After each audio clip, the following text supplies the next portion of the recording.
আসসালামু আলাইকুম। গল্পের শুরুতে আমরা অ্যামেলিয়া নামের একটা ছোট্ট বাচ্চা মেয়ের ব্যাপারে জানতে পারি, যার জন্মের আগে থেকেই এক সন্তানহারা ডাইনির চোখ পড়ে তার উপরে, যার ফলে তার জন্মের নির্দিষ্ট তারিখের 1 মাস আগেই তার জন্ম হয়ে যায়। আমাদের ইসলামে বলা হয় কোনো বাচ্চার জন্মের পর থেকে 40 দিন পর্যন্ত একটু বেশি সাবধানতা বজায় রাখতে হয়। তবে তার তো জন্মের দিন থেকেই তার পুরো পরিবারের সাথে ঘটতে থাকে ভয়ানক সব ঘটনা। যদিও অ্যামেলিয়ার পুরো পরিবার এই ব্যাপারে অনেক বেশি সতর্ক ছিল, তবুও তার জন্মের মাত্র 7 দিনের মাথায় তার মায়ের কোল থেকে তাকে চুরি করে নিয়ে যায় ওই ডাইনি। তবে ওই দিন রাতেই আবা নামের একজন বিশেষ শক্তি সম্পন্ন লোক অ্যামেলিয়ার পরিবারকে সাহায্য করে তাকে ওই ডাইনির হাত থেকে মুক্ত করে আনতে। কিন্তু এরই মাঝে অ্যামেলিয়ার মা ইতাকে বশ করে নেয় ওই ডাইনি এবং অ্যামেলিয়ার মায়ের হাতেই অ্যামেলিয়াকে মেরে ফেলার চেষ্টাও করে। তবে সময় থাকতে আবা তা বুঝতে পারে এবং মহান আল্লাহ তাআলার কালামের সাহায্যে ইতার শরীর থেকে ওই ডাইনিকে তাড়াতে সক্ষম হয়। তবে এতেই কি সবকিছু শেষ? 40 দিন কি পার হয়ে গিয়েছে? না, কেননা এই ঘটনার কয়েকদিনের মধ্যেই এক রাতে আবারও তাদের বাড়ি থমথমে হয়ে ওঠে। অ্যামেলিয়ার দাদি সারিকে আমরা দেখতে পাই যে কিনা লেখালেখি করছিল। এমন সময় হঠাৎই পেছনের দরজায় কিছু আওয়াজ হয়ে ওঠে। তবে সারি এই বিষয়ে খুব একটা গুরুত্ব না দিয়ে নিজের কাজ চালিয়ে যায়। আর ওই একই আওয়াজ শুনে অ্যামেলিয়ার বাবা আন্দি এবং মা ইতা জেগে যায়। ইতা উঠে গিয়ে বাইরের জানালা চেক করে, তবে সেখানে কাউকেই দেখা যায় না। তাই আন্দি তাকে তখনই শুয়ে পড়তে বলে। তবে ইতা তার ছোট্ট মেয়ে অ্যামেলিয়াকে কিছু সময়ের জন্য কোলে নিতে চাইছিল, তাই সে অ্যামেলিয়াকে দোলনা থেকে কোলে তুলে নেয় এবং কিছু সময় কোলে রেখে আবারও দোলনায় শুইয়ে দেয়। এদিকে ওই সময় ড্রয়িং রুমে থাকা ইতার শাশুড়ি আবারও কিছু আওয়াজ শুনতে পায়। ওই আওয়াজটি শুনে মনে হচ্ছিল কেউ যেন দরজা খুলছে, তাই সে মনে করে ইতা হয়তো বা এখনো পর্যন্ত ঘুমাতে যায়নি। তবে বেশ কয়েকবার ডাকার পরও ইতা কোনো সাড়া দেয় না, যার ফলে সে সামনের দিকে এগিয়ে যায়। এদিকে আমরা ইতাকে দেখতে পাই যে কিনা তখন তার ঘরেই ছিল এবং আবারও বিছানায় ফিরে যাচ্ছিল, যেখানে আন্দি তার সাথে কথা বলতে থাকে। এমন সময় হঠাৎই পুরো বাড়ির ইলেকট্রিসিটি চলে যায়। অন্ধকারে এই ঘরে এক ভয়ঙ্কর কণ্ঠের ফিসফিসানির আওয়াজ শুনতে পায় আন্দি। সে সামনের দিকে তাকায়, যেখানে এক ভয়ানক পেতনি তার মেয়ে অ্যামেলিয়াকে কোলে নিয়ে দাঁড়িয়েছিল, যাকে দেখে তার বুঝতে বাকি থাকে না যে এটাই হলো আসি, যে কিনা বহুদিন থেকে চেষ্টা করছিল তাদের মেয়ে অ্যামেলিয়াকে নিয়ে যাওয়ার। ফলে তারা দুজনই ভীষণ ভয় পেয়ে যায় এবং আসি তাদের দিকে এগোতে থাকে। আন্দির অবস্থা খারাপ হতে থাকে। এদিকে ওই সময় বাইরে থাকা আন্দির মা মোমবাতি জ্বালায় এবং আশেপাশে দেখার চেষ্টা করে। এমন সময় সে নিজের সামনে দিয়ে ওই ডাইনি অর্থাৎ আসিকে যেতে দেখতে পায়। তার মনে হয় ইতা হয়তো বা অ্যামেলিয়াকে কোলে নিয়ে হাঁটাহাঁটি করছে, তাই সে গুরুত্ব না দিয়ে সামনের দিকে এগিয়ে যাচ্ছিল।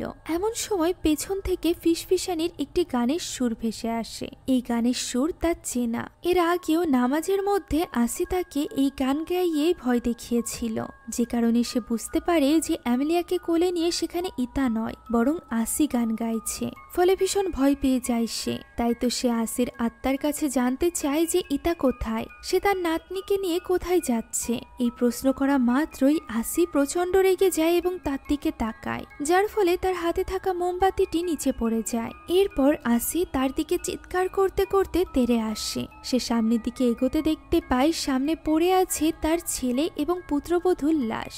অর্থাৎ শেষমেশ আসি অ্যামেলিয়াকে নেওয়ার জন্য আন্দি এবং ইতাকে মেরে ফেলেছিল, যা দেখে সারি চিৎকার করে ওঠে এবং তার এই চিৎকারের সাথে সাথে এই দৃশ্যটি এখানেই শেষ হয়ে যায়। এর বেশ কিছু বছর পরের দৃশ্য আমরা দেখতে পাই, যেখানে জঙ্গলের মধ্য দিয়ে এক বাচ্চা মেয়ে রাতের অন্ধকারে কিছু একটা নিয়ে পালাচ্ছিল। কেউ যেন তাকে তাড়া করছে। এভাবেই দৌড়াতে দৌড়াতে সে রাস্তায় চলে আসে এবং তখনই সেখানে একটি গাড়ি চলে আসলে সেই গাড়িতে মেয়েটির অ্যাক্সিডেন্ট হয়। এরপর আমাদেরকে হসপিটালের দৃশ্য দেখানো হয়, যেখানে সিলভিয়া নামের এক ডক্টর নার্সদের সাথে দাঁড়িয়ে কথা বলছিল। এমন সময় সেখানে ওই ছোট্ট বাচ্চা মেয়েটিকে আহত অবস্থায় ট্রলিতে করে নিয়ে আসা হয়, যাকে এইভাবে দেখে সিলভিয়ার নিজের মেয়ের কথা মনে পড়ে যায়। কিছু বছর আগে তার মেয়েকেও ঠিক একইভাবে ট্রলিতে করে হসপিটালে নিয়ে আসা হয়েছিল। অ্যাক্সিডেন্টের কারণে তার অবস্থা বেশ ক্রিটিক্যাল ছিল। ডক্টররা আপ্রাণ চেষ্টা করেছিল তাকে বাঁচানোর, তবে তাদের অপারেশন সাকসেসফুল হয় না। সিলভিয়ার মেয়ে তার সামনেই শেষ নিঃশ্বাস ত্যাগ করে, যার ফলে সিলভিয়া ভীষণভাবে ভেঙে পড়ে। সে নিজের মেয়েকে ধরে হাউমাউ করে কাঁদতে থাকে। সেখানে তার হাজবেন্ড রাজানও উপস্থিত ছিল। 4 বছর আগে নিজের মেয়েকে হারিয়ে সিলভিয়া এখন অনেকটা শক্ত হয়ে গিয়েছিল, তাই তো এখন সে নিজ হাতেই এই মেয়েটির চিকিৎসা করছিল। মেয়েটি একদমই তার মেয়ে তাসিয়ার বয়সী ছিল, তবে সিলভিয়া এবার ঠিকই মেয়েটিকে বাঁচিয়ে নিতে সফল হয়, যার ফলে সে যেন মনের মধ্যে এক অদ্ভুত ধরনের স্বস্তি অনুভব করে। প্রথমবার দেখা থেকেই সিলভিয়া যেন এই মেয়েটির প্রতি এক অদ্ভুত রকমের টান অনুভব করছিল। এদিকে 24 ঘন্টা পার হয়ে যাওয়ার পরও মেয়েটির খোঁজ নিতে কেউ আসেনি, এমনকি এই মেয়েটির নিখোঁজ হওয়ার ব্যাপারে কোনো রকম কমপ্লেনও নেই। তাই সিলভিয়া নিজে নার্সের কাছে এই মেয়েটির ব্যাপারে জিজ্ঞাসা করে। সে ওই লোকটির ব্যাপারে জানতে চায় যে কিনা মেয়েটিকে তাড়া করছিল, যার কাছ থেকে পালাতে গিয়েই মেয়েটির অ্যাক্সিডেন্ট হয়েছিল। নার্স জানায় ওই লোকটির একটি ক্ষেত ছিল, যেখান থেকে এই মেয়েটি পেঁপে চুরি করে পালাচ্ছিল, তাই তো তাকে তাড়া করছিল ওই লোকটি। সেই সাথে লোকটি আরো একটা কথা বলেছে, যে ব্যাপারে নার্স তো বিশ্বাস করে না, তবে ডক্টর সেটা জানতে চায়। তখন নার্স জানায় যে লোকটি বলেছে এই মেয়েটি নাকি ওই জঙ্গলে থাকা একটি বাঁশঝাড়ের মতো স্থানে একা বসবাস করত। তার বাবা মা কেউই নেই, তবে একটা জঙ্গলে এইটুকু 7 বছর বয়সী বাচ্চা মেয়ে কি কোনোভাবে সার্ভাইভ করতে পারবে? যা শুনে সিলভিয়া নিজে যায় ওই স্থানটি চেক করতে, আর এরপর সে বড় ধরনের একটা সিদ্ধান্ত নেয়। সিলভিয়ার হাজবেন্ড রাজান একজন কমিক আর্টিস্ট ছিল। ওই রাতে সিলভিয়া যায় তার সাথে কথা বলতে। 4 বছর আগে তাসিয়া মারা গিয়েছে, এখনো পর্যন্ত তাদের কোনো সন্তান হচ্ছে না। এই ব্যাপারে যে তারা চেষ্টা করেনি এমনটি নয়, অনেকবার চেষ্টার পরও তাদের কোনো সন্তান হয়নি। যে ব্যাপারটা নিয়ে সিলভিয়া অনেক বেশি অধৈর্য হয়ে গেলেও রাজান কিন্তু অধৈর্য হয়নি। সে অপেক্ষা করছিল সঠিক সময়ে, তবে সিলভিয়ার মতে এখন সঠিক সময় চলে এসেছে। সে একটা মেয়েকে পেয়েছে যার কিনা বাবা মা কেউই নেই। সে এত বছর ধরে জঙ্গলের ভেতরে একা একা বাস করত। সিলভিয়া তাকে নতুন একটা জীবন দিতে চায়। রাজান জিজ্ঞাসা করে যদি তার বাবা মা ফিরে আসে। তার মায়ের কথা কি একবারও সিলভিয়া ভাবছে? প্রত্যুত্তরে সিলভিয়া বলে সে ওই মায়ের কথা কেন ভাববে যে মা তার নিজের মেয়ের কথা ভাবেনি। নিজের মেয়ে এতদিন যাবৎ জঙ্গলের ভেতরে কি খাচ্ছিল কি পড়ছিল এই ব্যাপারেও ভাবেনি। আর যদি কখনো সে ফিরেও আসে এবং নিজের মেয়েকে নিয়ে যেতে চায়, তাহলেও সিলভিয়া মেয়েটির জন্য শেষ পর্যন্ত লড়াই করবে, যাতে করে এই লড়াইয়ে সে হেরে গেলেও নিজেকে সান্ত্বনা দিতে পারে যে সে কিছুদিনের জন্য হলেও মেয়েটিকে নিজের কাছে পেয়েছিল। তবে রাজান তো আরো একবার সন্তান হারানোর কষ্ট সহ্য করতে পারবে না। যদিও সিলভিয়া ইতিমধ্যে সিদ্ধান্ত নিয়ে ফেলেছিল এবং কাগজপত্রও রেডি করে ফেলেছিল, ফলে রাজানের আর কিছুই করার থাকে না। সিলভিয়া পরদিন হসপিটালে যায় এবং নিজে যায় ওই মেয়েটির সাথে কথা বলতে। সে এখানে মেয়েটিকে জিজ্ঞাসা করে যে সে কি একজন ডক্টরের মেয়ে হবে। বাচ্চা মেয়েটি এর কোনো উত্তর না দিলে সিলভিয়া জিজ্ঞাসা করে যে সে কি তার নাম দিতে পারে। মেয়েটি এরও উত্তর দেয় না। তখন সিলভিয়া নিজে থেকেই তার জন্য একটা নাম ঠিক করে, যে নামটি ছিল আনা। আর এরপর বলে সে আজ থেকে তার সন্তান। এ কথা বলা মাত্রই সিলভিয়ার কানের কাছে যেন এক বিকট হাওয়া বয়ে আসে। সে পিছে ফিরে দেখে, তবে সেখানে কেউই ছিল না। তবে সামনে ঘুরতেই তার পেছনে আমরা আসির ছায়াকে দেখতে পাই। আর এ থেকেই আমরা বুঝতে পারি যে এই ছোট্ট মেয়েটি আর কেউ নয়, বরং অ্যামিলিয়া ছিল, যে কিনা গত 7 বছর ধরে আসির সাথে ওই জঙ্গলেই বসবাস করছিল। যেহেতু সে কোনো মানুষের দেখা পায়নি অথবা মানুষের সাথে থাকেনি, এই কারণেই সে এখনো কথা বলতে পারতো না। এখন যেহেতু অ্যামিলিয়ার নতুন মা সিলভিয়া তাকে নাম দিয়েছিল অ্যানা, তাই এখন থেকে আমরা অ্যামিলিয়াকে অ্যানা বলেই ডাকবো। ওই রাতটা অ্যানার হসপিটালে শেষ রাত ছিল, যেখানে আমরা ওই নার্সকে দেখতে পাই যে কিনা অ্যানার ঘর থেকে ওই গানের গুনগুন শব্দ শুনতে পায়। তবে সেই ব্যাপারে খুব একটা গুরুত্ব দেয় না। পরদিন সকালেই সিলভিয়া অ্যানাকে নিয়ে বাড়িতে ফিরে আসে, যেখানে রাজান তাদের জন্য অপেক্ষা করছিল। এখানে রাজানের সাথে আনাকে সিলভিয়া পরিচয় করিয়ে দেয়, যেখানে প্রথমবার দেখাতে আনা রাজানকে দেখে ভয় পাচ্ছিল। যেহেতু সে এর আগে কখনো মানুষের মধ্যে থাকেনি, তাই তার জন্য নিজেকে এইভাবে মানিয়ে নেওয়া একটু কঠিন ছিল। যদিও রাজান চেষ্টা করে তার সাথে কথা বলার, তবে যেহেতু সে কথা বলতে পারে না তাই সে রাজানের সাথে কোনো রকম ভাব বিনিময় করে না। এরই মধ্যে আনার চোখ পড়ে দূরে থাকা একটি দোলনায়। সে ছুটে গিয়ে ওই দোলনায় দোল খেতে শুরু করে, যা দেখে রাজান এবং সিলভিয়া দুজনই একটু হলেও খুশি হয়, কারণ 4 বছর ধরে তাদের মেয়ের এই দোলনাটি ফাঁকা ছিল। এখন ফাইনালি কেউ চলে এসেছে এই দোলনায় দোল খাওয়ার জন্য। তারা খুশি মনে আনাকে দেখছিল। এমন সময় সেখানে তাদের প্রতিবেশীর মেয়ে আলেয়া এবং তার দেখাশোনায় কর্মরত একজন মহিলা ইমাক সেখানে আসে, যেখানে আলিয়া চেষ্টা করে আনার সাথে বন্ধুত্ব করার। তবে আনা যেহেতু মানুষজন দেখলে একটু ঘাবড়ে যেত, তাই সে আলিয়াকে দেখে সিলভিয়ার পেছনে গিয়ে লুকায়। এখন কথা বলা শেষ করে ইমাক আলিয়াকে নিয়ে ঘরে ফিরে যাচ্ছিল। তখনই হঠাৎ করে সে সিলভিয়াদের এই বাড়ির ভেতর থেকে আসির গাওয়া ওই গুনগুন ঘুমপাড়ানি গানের শব্দ শুনতে পায়, যেটা শুনে সে একটু অবাকই হয়। তবে সে এই ব্যাপারে কোনো কিছুই না বলে সেখান থেকে চলে যায়। অন্যদিকে ঘরের ভেতরে গিয়ে আনা তো ভীষণ খুশি হয়ে যায়। সে এই সকল জিনিসপত্র আগে কখনোই দেখেনি, সে মানুষের ঘরের ভেতর কখনোই আসেনি। এজন্য টিভি দেখে সে তো অবাক হয়ে যায়। টিভির উপর হাত বোলাতে বোলাতে টিভিটি চালু হয়ে গেলে সে প্রথমে তো একটু ঘাবড়ে যায়, পরবর্তীতে সে এই সব কিছু নিয়ে বেশ মজা পেতে শুরু করে। সব থেকে বেশি মজা পাচ্ছিল টেবিল ল্যাম্পের আলো জ্বালাতে এবং নিভাতে। এখন ওই দিন রাতে সিলভিয়া নিজের পছন্দ মতো অ্যানার চুল কেটে দেয়, আর এরপর তাকে গোসল করানোর জন্য বাথটাবে নিয়ে যাওয়া হয়, যেখানে অ্যানা খুব বেশি খুশি ছিল। তাদের এই খুশির মুহূর্তের আওয়াজ শুনে এখানে রাজানের মনে পড়ে যায় নিজের ছোট্ট মেয়ে তাসিয়ার কথা, যে এখন আর তাদের সাথে ছিল না। এখন এখানে গোসল করাতে করাতে সিলভিয়া লক্ষ্য করে অ্যানার পিঠে কিছু ক্ষতচিহ্ন রয়েছে, যে চিহ্নগুলো দেখে সিলভিয়া নিজেও অ্যানাকে নিয়ে বেশ চিন্তিত হয়ে পড়ে। এমন সময় বাইরে থেকে তাকে ডাক দেয় রাজান এবং জানায় হসপিটাল থেকে কল দিয়েছে এবং তার সাথে কথা বলতে চায়। যেটা শোনার পর সিলভিয়া অ্যানাকে বাথটাবেই অপেক্ষা করতে বলে বাইরে চলে যায়। সে বাইরে যেতেই হঠাৎ করে বাথরুমের লাইটটি জ্বলতে নিভতে শুরু করে। এমন সময় সামনে কাউকে একটা দেখে অ্যানা খিলখিলিয়ে হেসে ওঠে। ওই সময় বাইরে সিলভিয়া হসপিটালে কথা বলছিল, যেখানে সে জানায় যে সে কয়েকদিনের জন্য ছুটি নিয়েছে, তবে আগামীকাল সকালেই কিছু ইমার্জেন্সি কাজ আসায় তাকে হসপিটালে যেতে হবে। যে ব্যাপারটার জন্য সিলভিয়া রাজি তো ছিল না, তবে সে তার দায়িত্ব এড়িয়ে যেতে পারছিল না, যে কারণে তাকে রাজি হয়ে যেতে হয়। এমন সময় সে কিছু আওয়াজ শুনতে পায়, যেন ওয়াশরুমে খিলখিলিয়ে হাসছিল অ্যানা। সব সময় যে অ্যানা চুপ করে মুখ গোমড়া করে পড়ে থাকে, তার মুখে এমন খিলখিলিয়ে হাসার শব্দ শুনে সিলভিয়া একটু অবাক হয়। তাই সে আস্তে আস্তে করে এগিয়ে যায় ওয়াশরুমের দিকে। সেখানে গিয়ে সে দরজা খুলতে যাবে, তবে তার আগেই দরজাটি একা একাই খুলে যায়। সে দেখতে পায় লাইটটি জ্বলছে নিভছে এবং তার সামনে বাথটাবের ভেতর বসে আছে অ্যানা। তবে অ্যানার সাথে এখানে আরো কেউ ছিল, যাকে স্পষ্টভাবে দেখা যাচ্ছিল না। তাই সাহস করে আস্তে আস্তে করে সিলভিয়া সামনের দিকে এগিয়ে যায় এবং সেখানে থাকা পর্দাটি সরিয়েই দেখতে পায় সেখানে তো কেউই নেই। সাথে সাথে অ্যানাও চুপ হয়ে যায়, যেন সিলভিয়ার এখানে ফিরে আসায় সে খুশি না। এখন ওই রাতে খাবারের টেবিলের দৃশ্য আমরা দেখতে পাই, যেখানে সিলভিয়া অ্যানাকে শেখাচ্ছিল কিভাবে চামচ দিয়ে খাবার খেতে হয়। তবে অ্যানা এখানে ভুলবশত খাবারের চামচটি নিচে ফেলে দেয়, যেটা সে তুলতে যাচ্ছিল।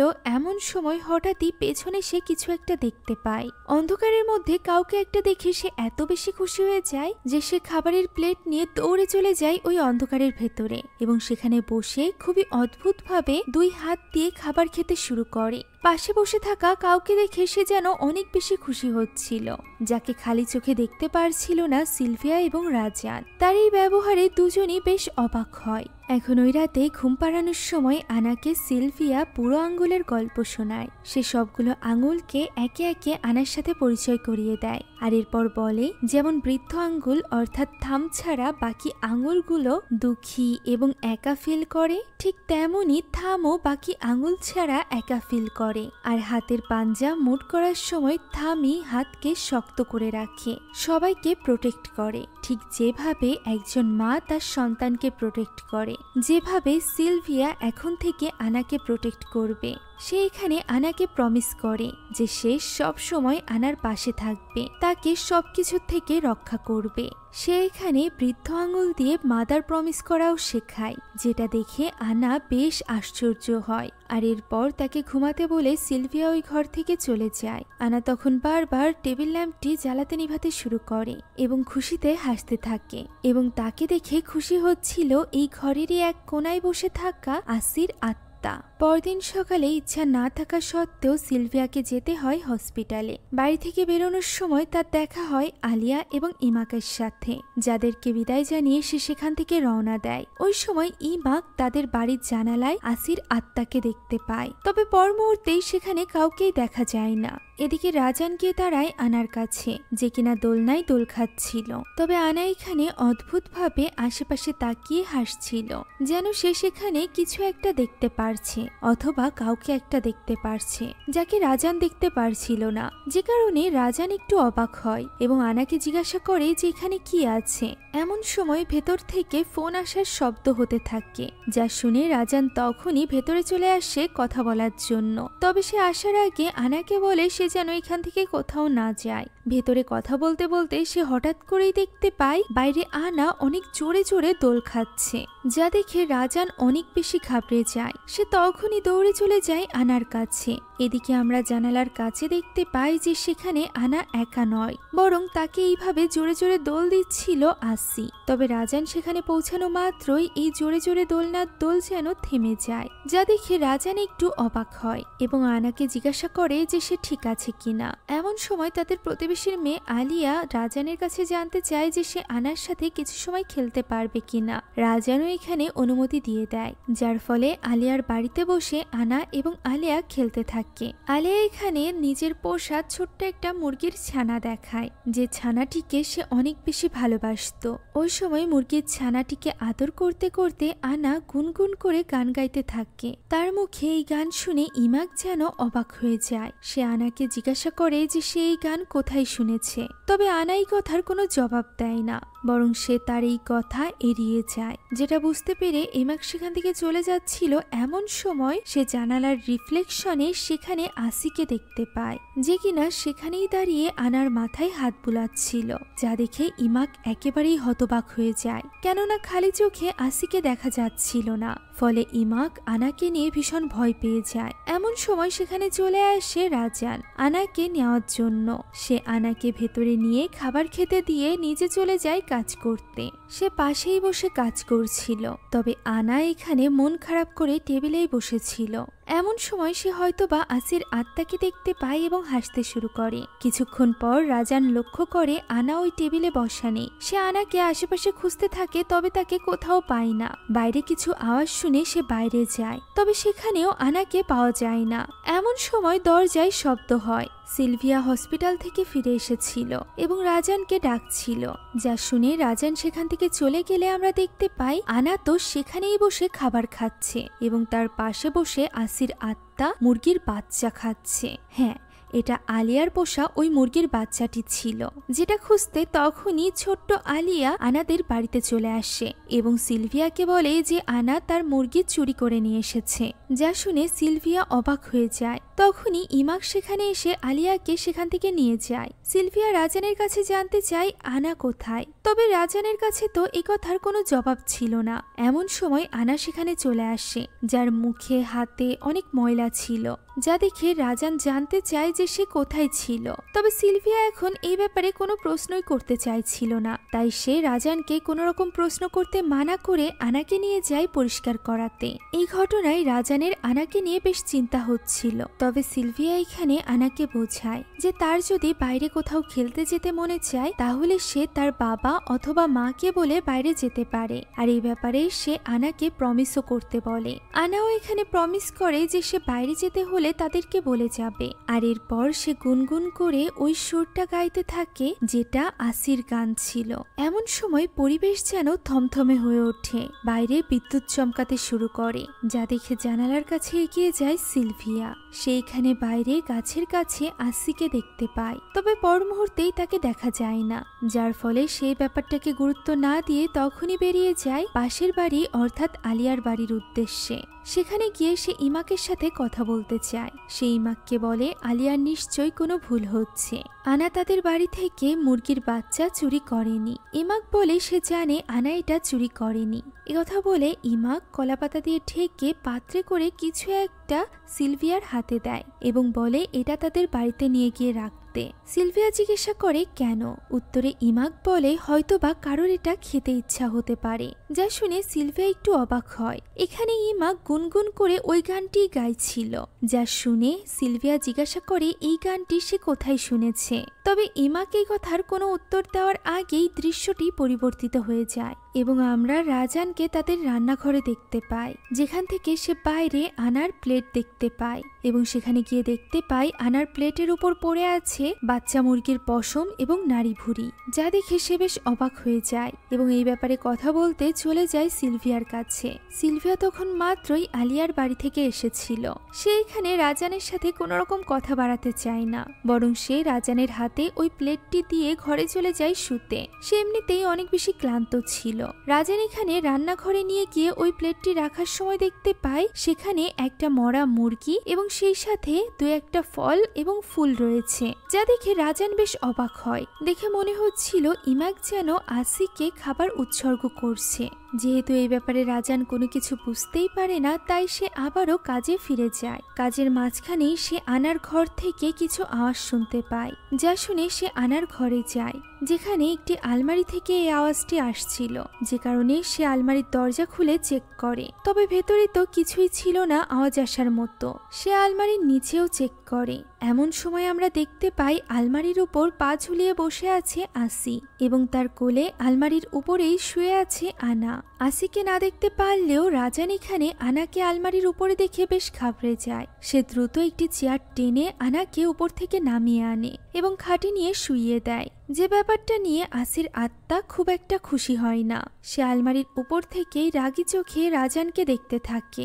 এই সব কিছুতে রাজান বুঝতে পেরেছিল যে নিশ্চয়ই কোনো কিছু ঠিক নেই, তাই সে তখনই বেডরুমে ফিরে এই ব্যাপারটা সিলভিয়াকে খুলে বলার চেষ্টা করে। তবে সে দেখতে পায় সিলভিয়া তো গভীর ঘুমে রয়েছে এবং ঘুমের মধ্যেই সে গুনগুন করে গাইছে আসির ওই গানটি। ওই দিন রাতে হসপিটালে থাকা একজন নার্সও ওই একই গান গুনগুন করে গাইছিল।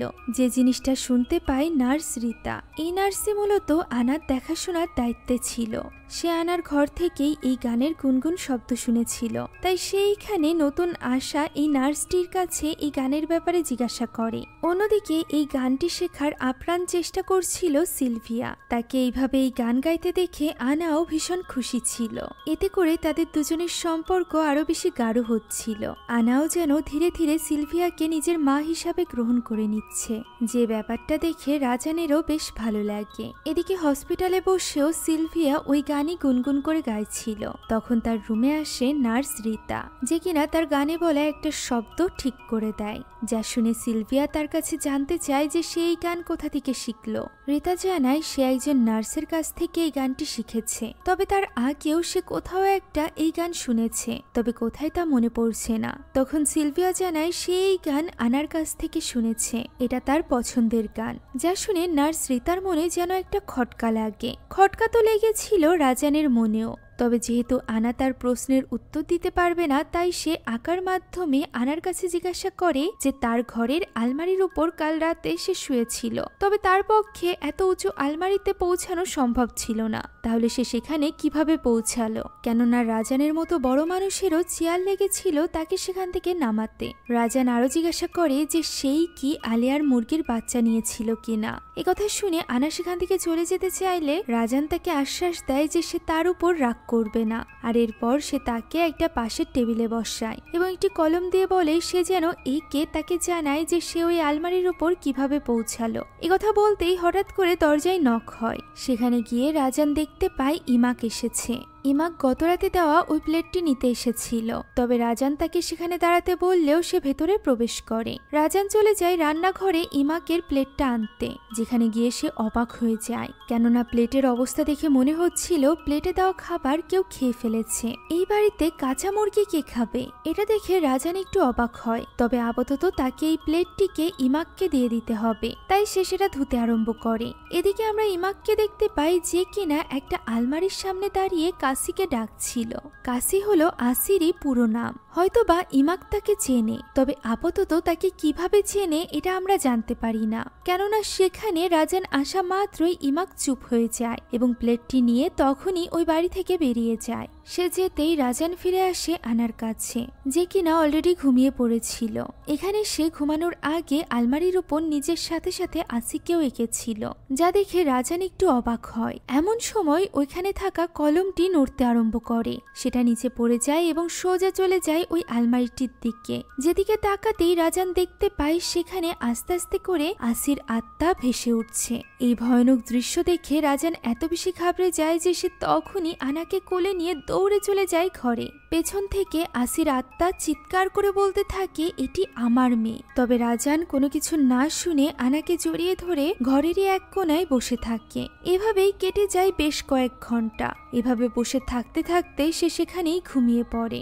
বিকাল গড়িয়ে সন্ধ্যা হয়ে যায়। আমরা দেখতে পাই সেখানে চলে এসেছিল আসির আত্মা, যে কিনা আস্তে আস্তে করে আনাকে জাগিয়ে তোলে এবং তাকে তার সাথে যেতে বলে। আনাও এতে রাজি হয়ে যায় এবং ঘুমন্ত রাজানের কোল থেকে উঠে আসে। রাজান এটা বুঝতে পারে না। এর কিছুক্ষণ পর বাড়িতে ফিরে আসে সিলভিয়া, যে পুরো ঘর খুঁজেও আনাকে কোথাও খুঁজে না পেয়ে চলে আসে রাজানের কাছে এবং তাকে জাগিয়ে জিজ্ঞাসা করতে থাকে আনা কোথায়। এত রাতে আনাকে খুঁজে না পেয়ে সে যেন পাগলের মতো হয়ে গিয়েছিল। তাই তো সে বৃষ্টির মধ্যেই বাইরে বেরিয়ে যায় আনাকে খুঁজতে। এই বৃষ্টির মধ্যে কিছুটা সামনে এগোতেই সে রাস্তার কাছে আনাকে দাঁড়িয়ে থাকতে দেখতে পায়। তবে তার পাশে আবছা আবছা কাউকে দাঁড়িয়ে থাকতে দেখা যাচ্ছিল, যেটা পরবর্তীতে আর দেখা যায় না। তাই তো সিলভিয়া দ্রুত আনাকে নিয়ে ভেতরে চলে আসে, যেখানে রাজান গেলেও সে রাজানের সাথে কথা বলে না। ভেতরে আসার পর রাজান তাকে বোঝানোর চেষ্টা করে যে আনার বাইরে যাওয়ার ব্যাপারে তার কোনো হাত নেই। সে তো কোনো এক শক্তির কাছ থেকে আনাকে বাঁচাচ্ছিল।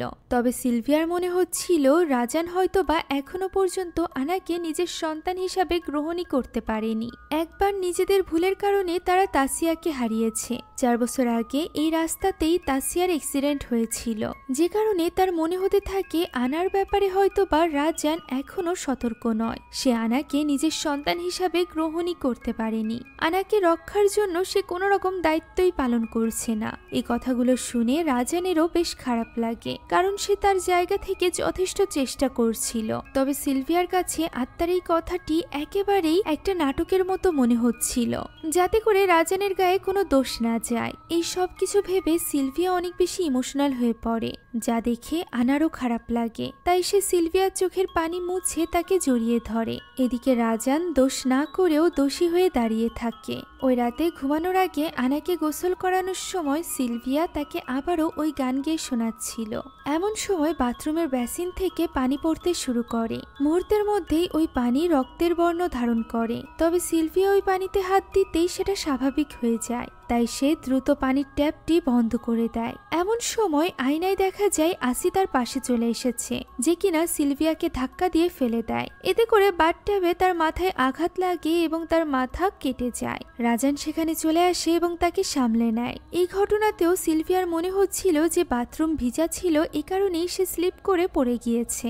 রাজান তাকে বোঝানোর চেষ্টা করে, তবে সে তো কোনো কিছু মানতে রাজি ছিল না, যার ফলে রাজানও আর কথা বাড়ায় না। সে নিজের ঘরে চলে যায় শুতে। সিলভিয়া তাকে জানিয়ে দেয় যে আজ রাতে সে আনার কাছেই ঘুমাবে। কিছুক্ষণ পর সিলভিয়া যখন অন্যদিকে ঘুরে শোয়, তখন সে কারোর ভয়ঙ্কর কণ্ঠ শুনতে পায়, যে কিনা বলছিল, এটা আমার মেয়ে। একথা শুনে সিলভিয়া ভীষণ ভয় পেয়ে যায়। তবুও সে সাহস করে আস্তে আস্তে করে পেছনে ফিরে তাকায়, যেখানে আনার অপাশে শুয়েছিল আসির আত্মা এবং ইশারায় সিলভিয়াকে বোঝাচ্ছিল যে আনা তার মেয়ে। এতে করে সিলভিয়া ভয় পেয়ে যায় এবং আস্তে আস্তে করে সেখান থেকে উঠে সরে আসতে চায়। তবে বিছানা থেকে উঠতেই সে দেখতে পায় আসি অদৃশ্য হয়ে গিয়েছে, যা দেখে সে আর এক মুহূর্তও দেরি করে না। সে তখনই আনাকে কোলে তুলে নেয় এবং ছুটে চলে আসে রাজানের কাছে। রাজান তাকে এইভাবে ঘরে ঢুকতে দেখেই বুঝতে পারে যে নিশ্চয়ই তার সাথে অস্বাভাবিক কিছু ঘটেছে। তখন সিলভিয়া তাকে আসির ব্যাপারে বলতে গেলে রাজান জানায় সে সবকিছু আগে থেকে জানে। সে এখানে ওই ছবিটিও দেখায়, যে ছবিটি আনা নিজ হাতে এঁকেছিল। ফলে সিলভিয়া এবার রাজানের বলার সবকিছু বিশ্বাস করে। অন্যদিকে ওই একই রাতে নার্স রিতা ওই মেয়েটির সাথে কথা বলে, যার কাছ থেকে সে ওই গানটির ব্যাপারে জেনেছিল। সে ওই মেয়েটির কাছ থেকে জানতে পারে যে ওই মেয়েটি মূলত আগে যেখানে চাকরি করত অর্থাৎ একটা মানসিক হসপিটালে এক রোগীর ডায়েরি থেকে এই গানটি শিখেছে। ওই রোগী বেশিরভাগ সময় গুনগুন করে এই গান গাইতো। 7 বছর আগে এক ঘটনায় এই রোগী নিজের ছেলে এবং পুত্রবধূকে হারিয়েছিল। তার ডায়েরিতে লেখা ওই ঘটনা মোতাবেক তার নাতনিকে তুলে নিয়ে গিয়েছিল এক প্রেতাত্মা। অর্থাৎ এখানে সারির কথা বলা হচ্ছিল, যার কথা শুনে নার্স রীতা সবকিছু বুঝতে পারে এবং পরদিন সকালেই সিলভিয়ার সাথে দেখা করতে বাড়িতে চলে আসে। যেহেতু সিলভিয়া ওই দিন হসপিটাল থেকে ছুটি নিয়েছিল, আর এরপর তারা সকলে মিলে রওনা দেয় সারির কাছে যাওয়ার জন্য। যেখানে যাওয়ার পথে রীতা সিলভিয়াদেরকে সব ঘটনা খুলে বলে। তারা এখানে মূলত সারির সাথে আনা অর্থাৎ তার নাতনি অ্যামেলিয়া দেখা করাতে চাইছিল। তবে সারি এখানে তাদের সাথে সাথে সেখানে আসিকেও দেখতে পায়, যার রাত থেকে দেখা মাত্রই সে নিয়ন্ত্রণের বাইরে চলে যায় এবং নিজেকে আঘাত করতে থাকে। আর এরপর সে সিলভিয়া এবং রাজানকে উদ্দেশ্য করে বলে তারা অবশ্যই মরবে, তারা সকলে মরবে। একথা বলতে বলতে তাকে নার্স কোনোভাবে সামলে নেয়। এই ঘটনার ফলে সিলভিয়া এবং রাজান আরো বেশি চিন্তিত হয়ে পড়েছিল। তারা যখন বাড়ির দিকে ফিরছিল তখন রাস্তায় অন্ধকারের মধ্যে তারা এক স্থানে আসিকে দাঁড়িয়ে থাকতে দেখতে পায়। এই ঘটনায় তারা এত বেশি ভয় পেয়ে গিয়েছিল যে তারা দুজন এটা দেখলেও এই ব্যাপারে কোনো কথা বলারও সাহস পাচ্ছিল না। কিছু দূর যেতেই তারা আবারও আসিকে দেখতে পায়, যা দেখে ভয়ে সিলভিয়া চোখ বন্ধ করে নেয়। আসির আত্মা তখন চিৎকার করে বলতে থাকে আমার সন্তান। তবুও রাজান গাড়ি থামায় না। কোনো মতে তারা বাড়িতে এসে পৌঁছায়। বাড়িতে ঢুকেই রাজান চলে যায় সব দরজা জানালা বন্ধ করতে। অন্যদিকে সিলভিয়া আনাকে বোঝাতে থাকে যে সে তার বাবা মায়ের সাথে সুখে থাকবে, সে যেন সবসময় তাদের সাথেই থাকে। এমন সময় চারিদিক থেকে ভয়ানক এক কণ্ঠ ভেসে আসতে থাকে, যেখানে আসি বারবার বলছিল আমার সন্তান, ও আমার সন্তান। কিছুক্ষণ ধরে এই আওয়াজ আসতে আসতে হঠাৎই বন্ধ হয়ে যায়। এমন সময় পেছনের বাতিটি বারবার জ্বলতে নিতে শুরু করে, ফলে সিলভিয়া ভয়ে ওই টেবিল ল্যাম্পের দিকেই তাকিয়েছিল।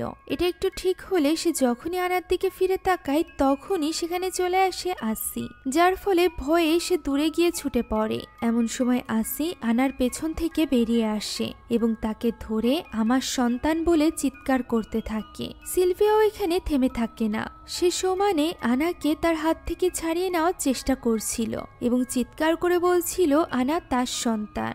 এভাবেই চলতে চলতে একটা সময় সিলভিয়ার হাত থেকে শুরু করে মুখ পর্যন্ত আসির হাত দেখা যায়, যেটা সরাতে গিয়ে সিলভিয়া ব্যস্ত হয়ে পড়ে এবং এই সুযোগে আসি আনাকে নিয়ে সেখান থেকে চলে যায়। যতক্ষণে এই ব্যাপারটা সিলভিয়া বুঝতে পারে ততক্ষণে অনেক দেরি হয়ে গিয়েছিল। তার চিৎকার শুনে সেখানে চলে আসে রাজান। এমন সময় তাদের সামনে দরজাটি খুলে যায় এবং বাতাস বইতে আরম্ভ করে, যা দেখে তারা বুঝতে পারে যে তারা আনাকে হারিয়ে ফেলেছে।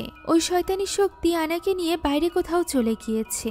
পরদিন সকাল থেকেই তাদের সাথে সাথে পুরো এলাকাবাসীরা মিলে আশেপাশে জঙ্গলে আনাকে খুঁজতে থাকে। তবে অনেক খোঁজার পরও তারা আনাকে কোথাও খুঁজে পায় না। দেখতে দেখতে সন্ধ্যা গড়িয়ে রাত হয়ে যায়। ঘরে বসে সিলভিয়া এবং রাজান ভাবছিল যে তারা এখন কি করবে। প্রথমে তাসিয়া, এরপর আবার আনা। দুটো সন্তান হারিয়ে সিলভিয়া একেবারেই ভেঙে পড়েছিল।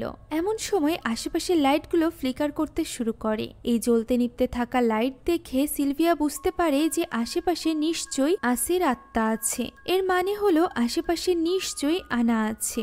এমন সময় দরজায় কেউ একজন কড়া নাড়ে। দেখা যায় সেখানে এসেছে ইমাক। ইমাক ঢুকেই তাদেরকে জানায় যে তাদের সন্তান আনা এখন আসির সাথে আছে। একথা শুনে তারা দুজনেই অবাক হয়ে যায় এবং রাজান জিজ্ঞাসা করে যে ইমাক কি তাহলে আসিকে চেনে। উত্তরে ইমাক জানায় যে আসি আসলে তারই সন্তান ছিল। তার পুরো নাম ছিল কাসি। সে গ্রামে থাকতো। গ্রাম থেকে সে শহরে গিয়েছিল নিজের ভাগ্য পরিবর্তন করার জন্য, যাতে করে তার পুরো পরিবার তাকে নিয়ে গর্ব করে। তবে শহরে যাওয়ার পরও দীর্ঘদিন পর্যন্ত সে কোনো কাজ পায় না। এমন সময় তার সাথে ইমাকের এলাকার এক বৃদ্ধার দেখা হয় এবং সে তাকে সাথে করে ওই এলাকায় নিয়ে আসে। এলাকায় অনেক মেয়েরাই বাইরে গিয়ে কাজ করত, যাদের সন্তানদের দেখাশোনা করত কাসি। এতে করে তার কিছু ইনকামও হতো। সেই সাথে সে বাচ্চাদের সাথে বেশ ভালোভাবে মিশেও যেত। কাসি এখানে ইমাকের সাথেই থাকতে শুরু করেছিল।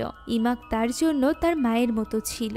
সে ইমাককে মা বলেই ডাকত। দেখত এবং ইমাকও কাসিকে নিজের সন্তানের মতোই দেখত। এভাবেই বেশ কিছুদিন কেটে যায়। ইমাক একদিন জানতে পারে যে কাসির বয়ফ্রেন্ড হয়েছে। এটা জানার পর থেকে ইমাক কেন জানি স্বস্তি পাচ্ছিল না, আর তার এই দুশ্চিন্তা যথার্থ ছিল, কেননা খুব শীঘ্রই কাসি প্রেগনেন্ট হয়ে পড়ে। গ্রাম থেকে আসা সহজ সরল কাসির সাথে সম্পর্ক বাঁধার পর ছেলেটি এই অবস্থায় তাকে একা ফেলে চলে গিয়েছিল, যার ফলে কাসি ভীষণ আকারে ভেঙে পড়েছিল। ওই সময় ইমাকই তাকে সামলায়। ইমাক প্রতিনিয়ত ওই গান গুনগুন করে গাইত, যা শুনে কাসি ঘুমিয়ে যেত। এই গানটি কাসির এই জন্যই এত পছন্দের। এভাবেই দেখতে দেখতে 9টা মাস কেটে যায়। 7 বছর আগে কাসি নিজের সন্তান নিয়ে ফিরে যায় তার গ্রামে, যেখানে তার সন্তানকে দেখে তার বাবা ভীষণ আকারে ক্ষেপে যায় এবং তার মুখের উপর দরজা বন্ধ করে দেয়। সেই সাথে বিয়ের আগে এরকম অপকর্ম করার জন্য এলাকাবাসীরাও তাকে ধিক্কার জানাতে থাকে, তাকে ইট পাটকেল দিয়ে আঘাত করতে থাকে। এই বৃষ্টির মধ্যে নিজের সন্তানকে কোলে নিয়ে কাসি একেবারেই ভেঙে পড়েছিল। সে কোথায় যাবে, কি করবে, কিছুই মাথায় আসছিল না। সে এতটাই মানসিকভাবে বিপদগ্রস্ত হয়ে পড়েছিল যে সে নিজের মেয়েকে পানিতে ডুবিয়ে হত্যা করে, আর এরপর নিজের চিরুনি দিয়ে হাত কেটে নিজের জীবন নিয়ে নেয়। এই ঘটনাগুলোকে আমরা বিস্তারিতভাবে 81-এ দেখতে পেয়েছিলাম, আর এরপর 81-এই আমরা দেখতে পেয়েছিলাম যে কিভাবে ওই দিনই আসির আত্মা পড়ে যায় ইতার পেছনে, যে কিনা 8 মাসের প্রেগনেন্ট ছিল এবং তারই গর্ভে ছিল অ্যামেলিয়া, অর্থাৎ আজকের আনা। এইসব ঘটনা বলার পর ইমাক এখানে ওই গানটি গাইতে শুরু করে এবং কাসিকে উদ্দেশ্য করে এই সব কিছু বন্ধ করতে বলে। সেই সাথে জানতে চায় যে সে কি চায়। এমন সময় আশেপাশে থাকা সব আলোগুলো নিভে যায়। পেছনের আওয়াজ শুনে ইমাক ঘুরে তাকালে দেখতে পায় তার পেছনেই বসে আছে আসি। তবে রাজান এবং সিলভিয়া তাকে দেখতে পারছিল না। এরই মধ্যে আসি ইমাকের মুখের ভেতর নিজের হাত ঢুকিয়ে দেয়, আর ঠিক এইভাবেই সে প্রবেশ করে ইমাকের ভেতরে। সাথে সাথে ইমাকের চোখ সাদা হয়ে যায়। আসি ইমাকের কাছে এর জন্য ক্ষমাও চায়, আর এরপর এগিয়ে যায় সিলভিয়ার কাছে। সিলভিয়া এখানে তাকে অ্যানাকে ফিরিয়ে দিতে বলে। আসি তখন বলে অ্যানার সময় হয়ে গিয়েছে বাড়িতে ফিরে যাওয়ার। প্রতি উত্তরে সিলভিয়া বলে সে তার সন্তান নয়, যা শুনে আসি আবারও চিৎকার করতে থাকে এবং বলতে থাকে অ্যানা তারই সন্তান। এভাবেই চিৎকার করতে করতে আসি ইমাকের শরীর ছেড়ে দেয়, যার ফলে ইমাক সেখানেই পড়ে যায়। সিলভিয়া এবং রাজান মিলে তার জ্ঞান ফেরানোর চেষ্টা করছিল। এমন সময় পাশ থেকে কিছু গানের শব্দ শোনা যায়। দেখা যায় দূরে বসে আছে আসি এবং আনা। কিছুক্ষণ পর সেখানে কাউকেই দেখা যায় না।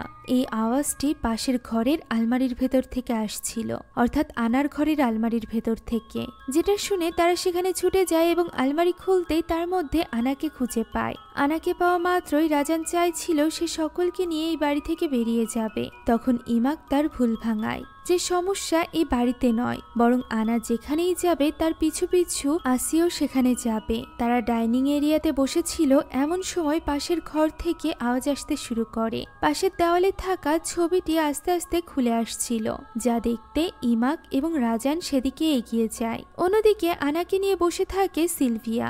এরই মধ্যে তাদের সামনেই ছবিটি ছুটে পড়ে যায় এবং দেওয়াল কালো হতে হতে সেখানে দেখা যায় আসিকে, যে কিনা জোরে চিৎকার করে রাজান এবং ইমাককে বাড়ি থেকে বাইরে বের করে দেয় এবং দরজা আটকে দেয়, যার ফলে ভেতরে আনার সাথে একা হয়ে যায় সিলভিয়া। বাইরে থেকে রাজান আপ্রাণ চেষ্টা করতে থাকে দরজা খোলার জন্য। এদিকে গান গিয়ে আনাকে বসে আনার চেষ্টা করতে থাকে আসি, যাতে করে সে আনাকে এখান থেকে নিয়ে যেতে পারে। তখন তার সাথে পাল্লা দিয়ে সিলভিয়াও গান গাইতে থাকে, যাতে করে আনা কোনোভাবে আসির বশে না আসে। আনা নিজেও চেষ্টা করছিল আসির বশে না যাওয়ার। যে জিনিসটা দেখে আসি এবার রেগে যায় এবং সিলভিয়ার কানের কাছে এসে জোরে চিৎকার করে ওঠে, যার ফলে সিলভিয়া নিচে পড়ে যায়। তবুও সে গান গাওয়া থামায় না। সে কোনোভাবেই আনাকে আসির বসে আসতে দিতে চাইছিল না, তাই আসি এখানে তাকে থামানোর জন্য তার মুখ চেপে ধরে এবং আনার সামনেই তাকে আঘাত করতে থাকে, যা দেখে ছোট্ট আনাও ভয় পেয়ে যায়। এখানে আসি তাকে চুল ধরে টেনে অন্য স্থানে নিয়ে যায়। এরই মধ্যে রাজান দরজা ভেঙে ফেলতে সক্ষম হয়। ইমাক এবং রাজান ছুটে আসে সিলভিয়ার কাছে, যেখানে সিলভিয়া একা একাই দেওয়ালের সাথে মাথা আঘাত করছিল। রাজান না দেখতে পারলেও ইমাক দেখতে পায় যে আসি এটা করছে। রাজান ছুটে যায় সিলভিয়াকে সামলানোর জন্য। ইমাকের উপর আক্রমণ করায় সেও মাটিতে পড়ে যায়, আর এই সুযোগে আসি আনাকে নিয়ে সেখান থেকে চলে যেতে চায়। তবে সিলভিয়া এবং রাজান তখনও হার মানে না। তারা দুজন এগিয়ে আসে আনার কাছে এবং আনাকে ডাকার চেষ্টা করে। রাজানকে এইভাবে আনার কাছে এগিয়ে আসতে দেখে আসি তার উপর আক্রমণ করে, যার ফলে রাজান মাটিতে লুটিয়ে পড়ে। তখন সিলভিয়া আনাকে উদ্দেশ্য করে বলে সে কি তার মায়ের সাথে থাকতে চায় না, তার মা তাকে কিছুতেই হারাতে চায় না, সে তাকে সবসময় রক্ষা করবে। একথা বলে সে বৃদ্ধাঙ্গুল উঁচু করে মাদার প্রমিস করতে চায়, যা দেখে আনা এবার আসির হাত ছেড়ে দেয় এবং ফিরে আসে সিলভিয়ার কাছে, যা দেখে আসির আত্মা নিজেও হতবাক হয়ে যায়। সিলভিয়াও এখানে আনাকে ফিরে পেয়ে তাকে বুকে জড়িয়ে ধরে। এতে করে আসি এবার প্রচন্ড রেগে যায়। সে এসে সিলভিয়ার উপর আক্রমণ করতে আরম্ভ করে। তাকে আটকাতে আসলে সে রাজানের উপরও আক্রমণ করে। রাজানের অবস্থাও ঠিক আন্দির মতো হয়ে যাচ্ছিল, অর্থাৎ আনার আসল বাবার মতো। এদিকে সিলভিয়াকেও গলা চেপে হত্যা করতে যাচ্ছিল আসি। তাদের এই অবস্থা দেখে আনা এবার ইমোশনাল হয়ে পড়ে। তার কষ্ট হতে থাকে। তার সেই সকল দিনগুলোর কথা মনে পড়ে যায় যে দিনগুলো সে সিলভিয়া এবং রাজানের সাথে কাটিয়েছিল। ফলে ছোট্ট আনা এবার কাঁদতে কাঁদতে এগিয়ে আসে আসির দিকে, আর এরপর আসি তার দিকে তাকালেই সে আসিকে ইশারায় তাদেরকে ছেড়ে দিতে বলে, যা শোনা মাত্র আসি তাদের দুজনকেই ছেড়ে দেয় এবং দুজনই বুকে জড়িয়ে ধরে আনাকে। অর্থাৎ আনা শেষমেশ সিলভিয়া এবং রাজানকে বেছে নিয়েছিল, যার ফলে আসির আত্মা প্রচন্ড কষ্ট পায় এবং চিৎকার করে কাঁদতে আরম্ভ করে। তখন তার কাছে এগিয়ে আসে ইমাক। ইমাক তাকে বোঝায় যে পৃথিবীতে অনেক কিছু আছে যা আমরা পরিবর্তন করতে পারি না, তবে সময়ের সাথে তার সাথে মানিয়ে নিতে হয়। তাই আসিও যেন সবকিছু মেনে নিয়ে নিজের জায়গায় ফিরে যায়। যা শুনে আসি তার কাঁধে মাথা রাখে এবং সে আসির জন্য ওই গানটি গাইতে থাকে। আর এরপর আসির আত্মা শেষবারের মতো আনার দিকে তাকায়। আনাকে বিদায় জানিয়ে সে সেখান থেকে অদৃশ্য হয়ে যায়, যার ফলে এবার মুক্তি পায় সিলভিয়া এবং রাজানের পরিবার। আনা আশায় তাদের পরিবার এখন পুরোপুরি পূর্ণ হয়ে গিয়েছিল। কিছুদিন পর ইমাকও অন্য এক বাচ্চার দেখাশোনা করার জন্য সেখান থেকে চলে যায়। আর এই হ্যাপি এন্ডিং এর মধ্য দিয়ে আজকের এই গল্পটি এখানেই শেষ হয়ে যায়। আসি 1 এবং 2 দুটো গল্পই অ্যানা অর্থাৎ অ্যামেলিয়াকে নিয়ে। আশা করছি অ্যামেলিয়ার পেছনে পড়ে থাকা এই প্রেতাত্মা অর্থাৎ আসির গল্পটি আপনাদের কাছে ভালো লেগেছে। এই আসির গল্প কিন্তু এখানেই শেষ না। এই ঘটনার 37 বছর পরও আসি আবারও ফিরে আসে এবং সেখানেও সে আরেকটি বাচ্চার পেছনে পড়ে যায়। ওই মুভির গল্প জানতে হলে কমেন্টে অবশ্যই ভোট দিবেন।